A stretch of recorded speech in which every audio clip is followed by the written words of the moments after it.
Hi friends, எல்லாருக்கும் வணக்கம். நம்ம இந்த வீடியோவில் என்ன பார்க்க போகிறோம்னு பார்த்தீங்கன்னா, எங்கள் வீட்டில் உள்ள சின்ன கார்டன் செட்டப் பற்றி தான் நம்ம பார்க்க போகிறோங்க. கடந்த ஒரு 10 வருஷமாக நான் வந்துட்டு வீட்டு தோட்டம் மாதிரி நான் காய்கறிகள், பழ வகைகள், அப்புறம் பூச்செடிகள் எல்லாமே போட்டு நான் அதைய பராமரிப்பு செஞ்சு அதனால் நிறைய பயனடைஞ்சிருக்கிறேங்க. இடையில வந்துட்டு வீடு எக்ஸ்டெண்ட் பண்ணனால நம்ம வந்து அந்த வீட்டு தோட்டத்தை எல்லாமே காலி பண்ண வேண்டியதாயிடுச்சு. இப்போ 1 வருஷம் இல்லை, அப்புறம் மறுபடியும் இப்போ வந்து இருக்கிற சின்ன இடத்துல நான் வந்து செட்டப் பண்ணி மறுபடியும் இதை வந்து தொடங்கியிருக்கேன். அ ஏன் தொடங்கியிருக்கேன்னு பார்த்தீங்கன்னா, இதனால் நிறைய பயன்கள் நம்மளுக்கு கிடைக்கும்.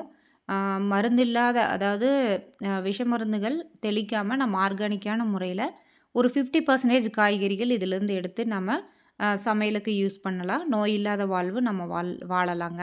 அதனால் அப்கமிங் வீடியோஸில் உங்களுக்கு அதாவது எப்படியெல்லாம் ஆர்கானிக்கான முறையில் காய்கறி செடிகள், பூச்செடிகள், மற்ற செடிகள் எல்லாம் வளர்க்கலாம், மண்கலவை எப்படி தயார் பண்ணுறது, இந்த மாதிரியான அ இனி வரும் வீடியோக்களில் இந்த தகவல் எல்லாமே வந்து நான் ஷேர் பண்ணுறேங்க.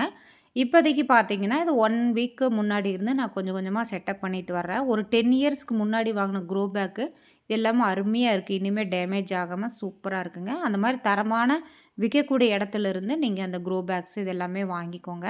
அதே மாரி விதைகள் ரொம்ப முக்கியமான ஒண்ணு.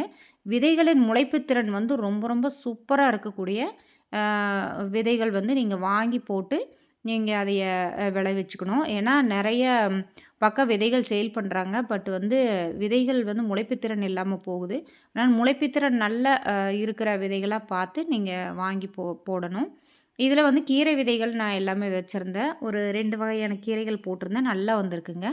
அடுத்தது பார்த்தீங்கன்னா, நான் இந்த சீசனுக்கு என்னென்ன தேவையோ அந்த காய்கறி விதைகள் இன்னைக்கு தான் நான் போட்டிருக்கேன். இனிமேல் அதெல்லாமே எப்படி முளைச்சு வருதுன்னு சொல்லிட்டு பார்க்கலாங்க.